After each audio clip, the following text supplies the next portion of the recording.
OK, the High Court decision now, and you've heard Scott Morrison on this point, David. What does it really mean, and was there any relevance to 2001? This is all about the excision program of 2001.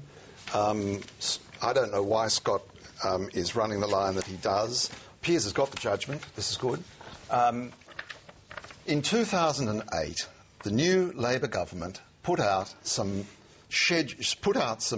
publications about how the system was to operate. They were used by the High Court as evidence of how the system indeed did operate from the start. They were not a change to the way in which the system operated. They were simply guidance to the assessors as to how they would do their work. Nothing in 2008 was invalidated by the High Court, and indeed nothing about the whole system was invalidated by the High Court. The judgment goes right back to the very beginning, and it's simple.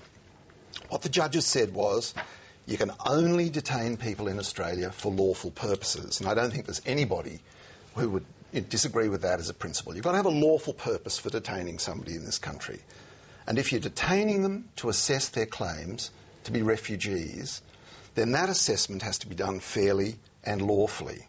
You can still provide A and B class treatment to them, because of course you do, because nobody who flies into Australia and asks for refugee protection, they're not put in detention, and they have always been given access to the courts. Now, people who come by boat can still be put in detention, they can still be sent off to a camp at Innisfail, they can still have their lives dealt with in that way. But what the High Court is saying is the law can reach into the assessment of their claims, and those claims, while they remain in detention, must be done fairly and lawfully. Yeah, I basically disagree with you, because the judgment makes it very clear, not only from paragraph 70, which Scott Morrison referred to, but if you go to the paragraphs 37 through 44, which go to the Minister's announcement on July 29, 2008, and the changes that it made to the RSA process. The fact that the judgment here talks about the manuals, David. Yes, as evidence, Piers, as evidence. Yeah. And they make that word pre-provided, and they use these italics. These are not mine. That's from their own judgment. The word to be applied to all. It doesn't talk about 2001. It talks about Piers, the it's all about announcements 2001. Well, that's your view. I haven't noticed the government coming out with that view. I haven't noticed the Minister Bowen coming out with that view. Now, lawyers can agree to disagree.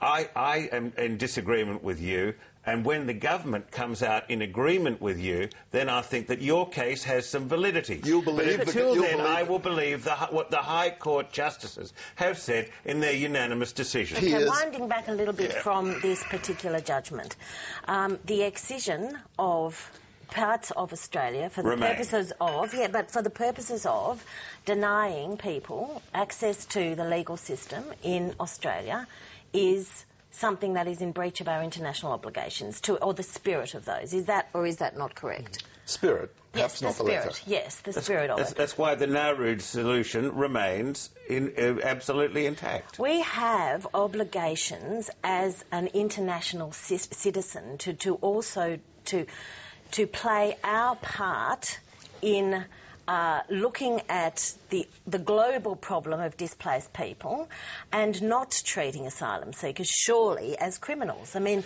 the way that the extraordinary scenes in the hills of Adelaide and other places against asylum seekers surely is because our politicians, Labor and Coalition, since the late 90s, have been treating and demonising... the early 90s. Oh, well, the early 90s have been demonising asylum seekers. We have been discussing asylum seekers for 40 years in this country, and we never take an expansive perspective about the problem. It is forever about blocking and pushing back. It's never about what's good for Australia and what we, as a compassionate democracy, need to do. Well, let's say that as a compassionate Australian, let's stop the people believing that they should risk their lives in leaky boats and pay a lot of money and and try to come here that way. Okay, let Piers, them but what go do you through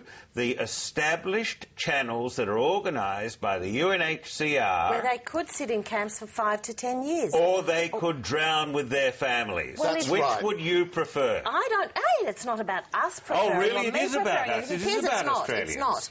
It happens to be about. I mean, if they have, do we make moral judgments about whether they choose to take that journey or not? I mean, and in some places in the Middle East there are no processing centres. I mean, they do have to go through countries.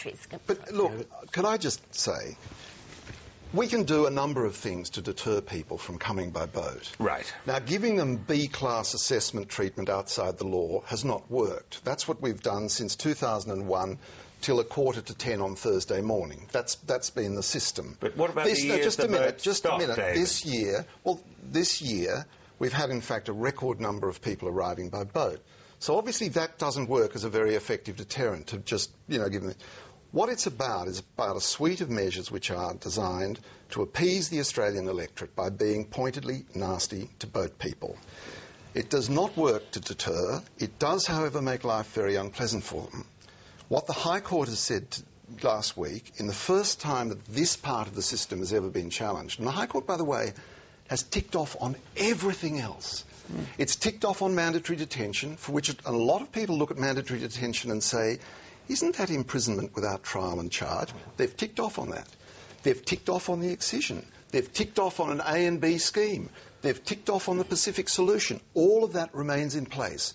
All they are saying, but it is a very far-reaching thing, all they are saying is whenever anyone in this country, and it's not just boat people, whenever anyone in this country is detained by the government, it must be for a lawful purpose, and the courts can judge whether that purpose is being properly... we have to move on. We've got a couple of other issues I wanted to cover.